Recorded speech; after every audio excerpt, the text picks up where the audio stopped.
Estoy pensando en Brasil y que me está esperando, está en comunicación con nosotros Nicolás Isola, justamente desde Brasil, para aportarnos más detalles. Después de semejante noticia, Nicolás, ¿cómo te va? Allí te vemos. Bienvenido a Más Info. ¿Qué es lo que está pasando? ¿Qué se dice en la televisión brasileña, en las radios, en los portales, por el positivo de Bolsonaro? Bueno, buenas tardes. Lo que surge es la contradicción respecto de lo que él venía proponiendo y cómo el virus ahora, digamos, tiene su palabra en el cuerpo de él. Más allá de eso, él está bien, está estable y no genera en la población ningún tipo de inquietud real respecto de su salud. Se lo ve bien, digamos, tuvo un poco de fiebre. El problema que tuvo él en su momento de haber sido agredido con un cuchillo no traería ningún tipo de problema adicional, no es por eso un paciente de riesgo. Pero bueno, no deja de ocurrir esto en un país con casi 66.000 muertos, ¿no? Claro, no tiene enfermedades, Nicolás, vos decís preexistentes, pero integra el grupo de riesgo simplemente por tener 65 años, ¿no? Y además por cómo se manejó él durante todo este tiempo. Estamos aguardando el resultado del test de su mujer para esta tarde, mañana, el de las personas que estuvieron con él muy cerca en el último tiempo también. Sí, en los últimos días estuvo reunido con, por ejemplo, Paulo Guedes, estuvo el sábado en la Embajada de Estados Unidos, en una foto que se lo ve rodeado no solo del embajador brasileño, sino del embajador norteamericano y otros acompañantes, de modo que puede haber esparcido el virus sin lugar a dudas en un montón de funcionarios que trabajan con él, digamos. Sí, también la otra pregunta es ¿cuántos del gabinete estarían teniendo coronavirus? Que lo vamos a saber en los próximos días. Y luego el impacto político, porque si llegan a cursar un coronavirus, no digo grave, pero que al menos los deje fuera de actividades a toda la cúpula del país durante 3, 4, 5 días, va a tener un impacto político, va a tener un impacto económico, va a ser, digamos, va a cambiar el nombre del juego al menos por varias semanas, ¿no? Es probable que eso suceda en caso de que estén con algún tipo de gravedad, digamos. Hoy por hoy la ciudadanía no registra si Bolsonaro está a 3 días de reposo o no. Ahora, si esto llegara a tener algún tipo de gravedad, sin lugar a dudas que va a reverberar en otras cuestiones que pueden ir aconteciendo, como algunas de las que mencionaste vos. Nicolás, ¿se sabe si, digamos, se llega a complicar el cuadro de Bolsonaro, a dónde iría a atenderse? ¿Eso se habla? ¿Él lo dijo en algún momento? No se habla. Es probable que viniera aquí a San Pablo, donde yo estoy, al Hospital Sirio Leganés, que es el hospital de referencia más importante del país, y donde él también se trató por su problema aquella vez. ¿Cómo está la situación sanitaria en San Pablo? Hemos hablado en algún otro momento con vos y nos has dicho, bueno, hay de todo, se ve de todo. En el día de ayer, lunes, se comenzaron a abrir los bares y restaurantes, lo cual obviamente visto desde Argentina es ilógico.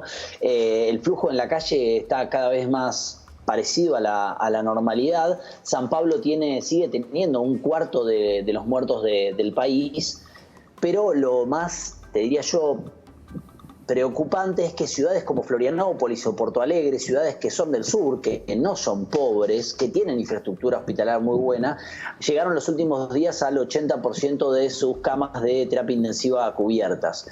De modo que si esa es la situación en el sur, obviamente la situación en el norte la acompañamos algunas veces también con ustedes. En la Amazonia fue muy terrible y sigue siendo compleja la situación. En Natal, por ejemplo, es una ciudad que está al 100% de sus camas. De modo que es un país que todavía está digamos, en un pico amesetado, pero es un pico, digamos. Estamos siempre 1.000 muertos, 1.200, hay días que baja a 500, 600, vuelve a 1.000, y esto estamos así por lo menos hace 3 semanas, le diría.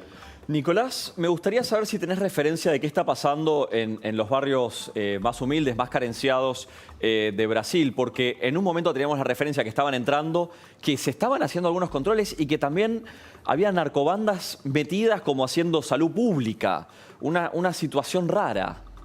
Sí, me parece que eso fue una cuestión inicial en donde, por ejemplo, en algunas favelas como La Rosiña de Río de Janeiro, los narcotraficantes cerraron para cuidar a la población. Pero el Estado se ha ido preocupando y se ha ido dando cuenta de eso, y hay que tener una cuestión adicional. El número de contagios de Brasil, que es elevadísimo, es 1.6 millones de contagiados, tiene que ver con un nivel de testeo muy grande, ¿no? Y eso es algo a reconocer, que hay un nivel de testeo enorme por el cual se descubren tal cantidad de contagios.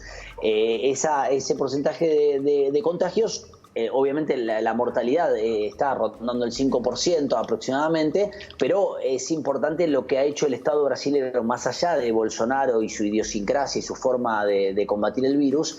Ha habido una política de testeo bastante interesante, no así me parece de rastreo, pero bueno, el virus se sigue expandiendo y obviamente en las zonas más marginales esto es peor.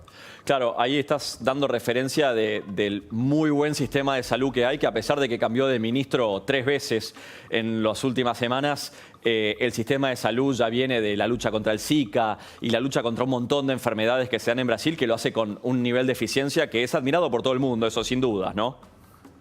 Es un ejemplo, realmente. Te voy a dar un ejemplo que es un ejemplo testigo.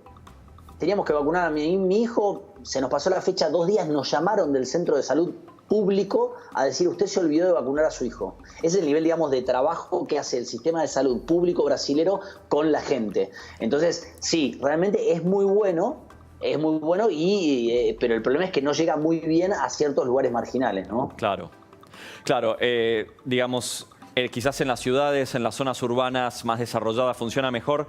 Quizás en el campo funciona peor porque un poco los informes que llegan acá es que un poco la pandemia va de la ciudad al campo en este momento, que es un poco también lo que estás diciendo, pero me gustaría tratar de entender y cómo lo analizás. ¿Pensás que con este movimiento hacia el campo va hacia lugares donde quizás el sistema de salud pública no es tan bueno?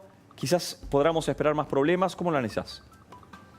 Me parece que hay varias cuestiones. Cuando vos decís que va de la ciudad al campo, primero que va al interior. No pensemos por ahí campo a la pampeana, digamos. Va al interior de San Pablo, a ciudades que son más pequeñas y donde la idiosincrasia de cuidado propio y del sistema de salud es menor. Menor la capacidad de camas, menor el capital intelectual de las personas para darse cuenta de cómo cuidarse, de qué manera cuidarse, mayor la necesidad de ir a trabajar por el jornal, la informalidad laboral. Entonces eso es lo que preocupa, que cuando sale de la urbe y se va a zonas menos pobladas, digamos, en términos de densidad, los riesgos que se corren son no solo del sistema de salud, sino de la idiosincrasia de las personas y de la necesidad humana de salir a trabajar. Nicolás, por último, se espera un segundo test, ¿no?, de Bolsonaro para saber si digamos, o con este nos podemos quedar tranquilos. No, en verdad ayer se había hecho un test que no salió, digamos, y dijo que hoy iba a salir el resultado del segundo. ¿No y se hoy espera otro más? Que yo sepa hasta ahora, no sé, pero no. Y yo creo que si se esperara no hubieran dado la noticia, digamos. Me parece que está absolutamente confirmado y que no esperan otro segundo test, pero otro tercer test, te diría, pero puedo estar equivocado. Bien, bien. Nicolás, gracias como siempre por toda la información. Te mandamos un beso enorme. Cuídate. Un placer. Es uno de los temas del día, Diego, sin lugar a duda, a nivel internacional. Boris